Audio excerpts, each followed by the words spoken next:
The NBA has done it again. Adam Silver has pulled some black magic. I don't know what he did, but the Dallas Mavericks end up getting the number one pick and are most likely going to take Cooper Flagg. Who would have thought this would have happened?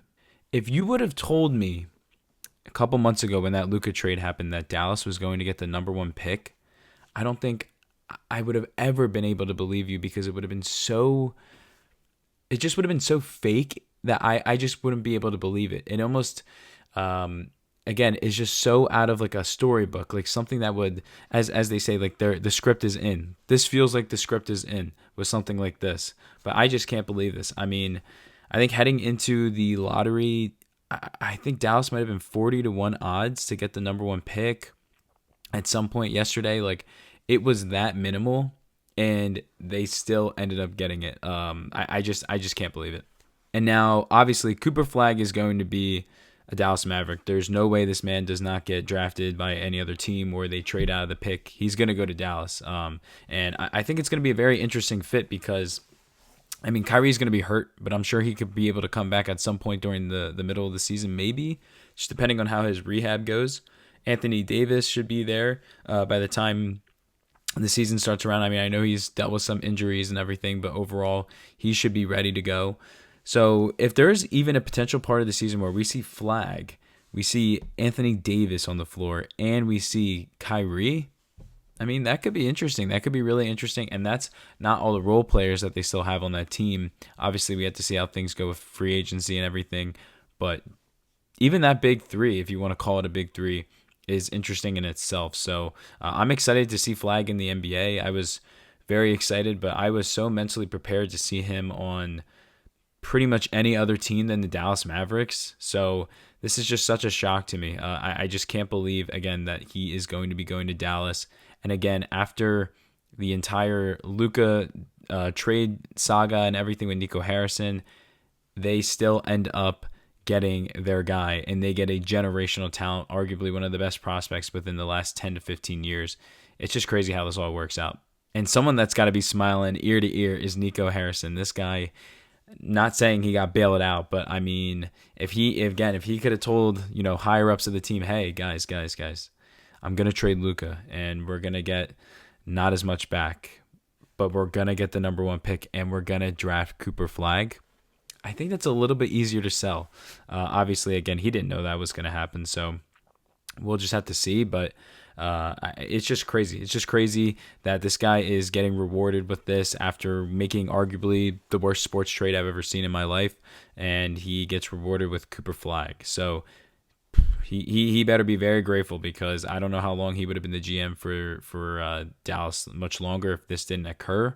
I mean, he's already been feeling the heat for the last 4 months, so he's going to be maybe potentially cooling some of that off, but I'm very happy for the fans, at least. Again, the fans that were robbed of their favorite player, he was gone, traded for, again, nothing really. I mean, it wasn't nothing, but you know what I mean. The amount they could have gotten was way higher, and the fact that the fans at least do have someone now to be excited about, to rally against, someone to give that team hope. Because it was looking really dark for those fans at one point, and I can't blame them. I mean, there were even some people saying that were Dallas Maverick fans that they weren't even going to root for the team anymore, just because it had been such a, I guess, it had been such a move that had gone against their trust and just the direction of what they were looking for within the team and what the fans cared about, that it really turned some people off. But again, you're getting Cooper Flagg now. I think it's going to be pretty hard to ignore that. Even if you're still mad at the franchise, you have your guy now. So I'm curious to see what Dallas fans think of this move, just because, again, I can totally understand being pissed at the team, but at the same time, you now got your guy. You have your savior, if you want to call it that. So just very excited to see how this goes. And I'm at least happy for the fans. Again, did Nico maybe get bailed out? Maybe. But at least that there is some saving grace in this entire situation. And last thing I want to say about Flagg going to Dallas is, I'm not much of an NBA, they're rigging this, they're rigging that. It's so hard to rig sports in the modern age as well with all the cameras. I mean, again, you see how many people get busted for potentially betting on sports within the league or staff members. Like, there's so much.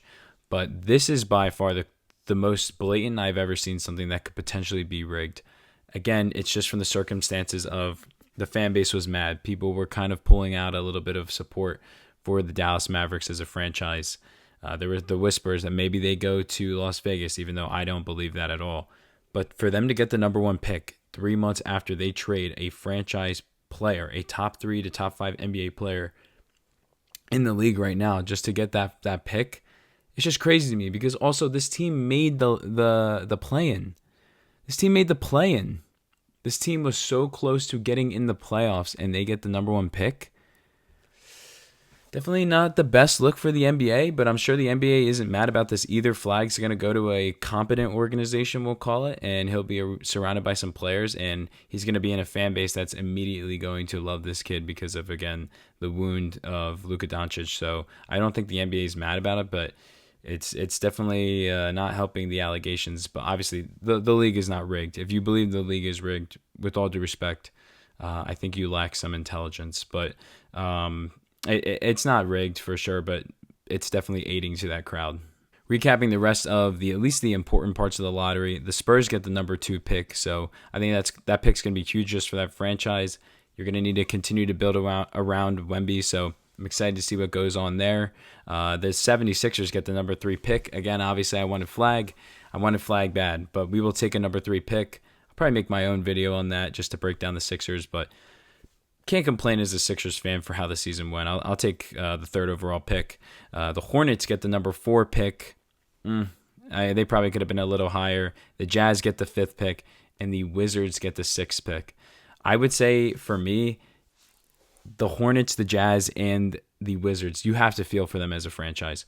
You suck all year. You don't have any hope.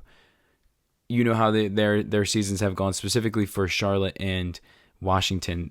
Especially Washington. I mean, that team is just bad. There's nothing on that team. For you to tank all year just to, you're getting your hopes up, oh, maybe we get Flagg, maybe we get this guy, and you get the number 6 pick, or you get the number 5 pick, I would just be like, I couldn't even comprehend that if I was a fan in that situation. It would be like, what's the whole point of this? What is the point of this entire thing? How am I supposed to accumulate high levels of talent if we can't even get the freaking lottery to go our way? So I'm interested to see how those fans feel as well. It does make me question a little bit about the lottery. Like, is this really the best way to go about this? I know it's supposed to prevent tanking, but at the same time, it's almost rewarding teams that don't deserve it. I don't really think Dallas deserves the number 1 pick. Let's keep it a buck. They don't deserve the number 1 pick. I would have probably thought the Wizards would have gotten the number 1 pick, or Charlotte, or the Jazz. I mean, even the Spurs is more believable than Dallas. Even my Sixers are more believable than Dallas getting that pick. So I don't know. The lottery is interesting. I'm not the biggest fan of it, but I don't hate it at the same time. But these are the times where it's like, wow, what is the entire point of the NBA season if you're just going to suck and then you don't even get any help for being bad? So I don't know. Interesting things to consider, but those are overall my thoughts on the lottery. Just wanted to get this out there. Just crazy stuff. I mean, again, if you would have told me even a couple weeks ago, even yesterday before the lottery actually happened, that the Dallas Mavericks would be getting the number 1 pick and then they would go on to draft Cooper Flagg, there was absolutely no way I would have believed that. So just absolutely wild stuff. I still can't believe it. And that's all I got for you guys on this video. If you like this video, feel free to give it a like. If you have any thoughts below on the lottery, drop them down below in my comments. And if you like my type of content, feel free to subscribe. We're going to be continuing to discuss, the NBA, the NFL, some soccer, some baseball. We got a lot of things coming. So if you're interested in my content, stick around. But yeah, I appreciate you making it to this point, and I will see you guys on the next one. Peace, guys.